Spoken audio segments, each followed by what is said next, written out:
The man possessed a bow weighing 100 million gene, yet its arrows had no arrowheads. Even so, it could unleash tremendous power. A single shot could split mountain floods caused by torrential rain, saving countless lives. But now, he was being openly mocked by a boy. The boy thought Murray was boasting. No one could possibly draw that bow, not even a giant like Murray. When Murray insisted he could, the boy revealed his real point. He'd heard Murray was going to the royal capital for the martial tournament. The capital wasn't just home to super strong fighters like Roseclay. It also had creatures straight out of horror stories. The boy didn't believe Murray could win. Murray argued back like a child, convinced he was the strongest. After all, if he won, he'd get a huge reward in gold, enough to repair the village houses damaged by lightning. Just as the boy was about to say more, Murray urged him to hurry home, because his far-seeing eyes predicted a heavy rain was coming. Sure enough, Murray wasn't wrong. A few hours later, a downpour began. As rainwater gathered into a flow threatening to swallow homes, Murray grabbed the iron pillar beside him. This was his arrow. Closing his eyes to focus and time his shot perfectly.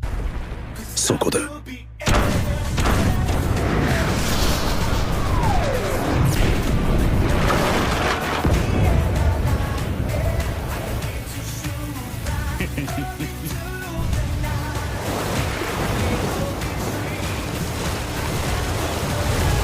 He fired a single arrow that redirected the floodwaters from miles away. With his task complete, Murray could finally rest in peace. Yet all of that had just been a dream. Meanwhile, the boy learned from his father that sending Murray to the capital for the tournament was actually a request from the entire village. Because for their safety, Murray had never left that hill. Giants normally loved to travel and explore, but 8 years ago, their village was nearly wiped out. When the Demon King's army was about to slaughter them all, it was Murray who stood on that hill day after day, drawing his bow to intimidate the army. He never fired a single arrow, but his fierce glare kept the Demon King's forces at bay. Only then did the boy realize how strong Murray truly was. But why had he never seen Murray shoot an arrow? His father said he had. The shooting stars that appeared in the sky outside. It turned out Murray's arrows were aimed at the stars above, though he always missed by just a little. He believed one day he would succeed. Next appeared Shura, who possessed the heavenly eye capable of perceiving every detail. The boy's name was Kyuro. Extremely sharp senses and caution allowed him to always strike first against enemies. But lately, Kyuro had noticed his all-seeing heavenly eye was beginning to fade. In a few years, he might become just an ordinary person. To make the most of his remaining ability, Kyuro accepted Erin's invitation to join her team, on the condition that they bring a winged fairy along. Though the fairy seemed to have no combat power, it could help Kyuro maximize his heavenly eye. On their way to their destination, a serpent dragon targeted them. Kyuro immediately prepared to fight, planning to fire a crossbow bolt into the nerve cluster in its throat the moment it opened its mouth, buying them time to escape. But Erin remained completely calm, telling Kyuro not to intervene. She'd already arranged for a bodyguard.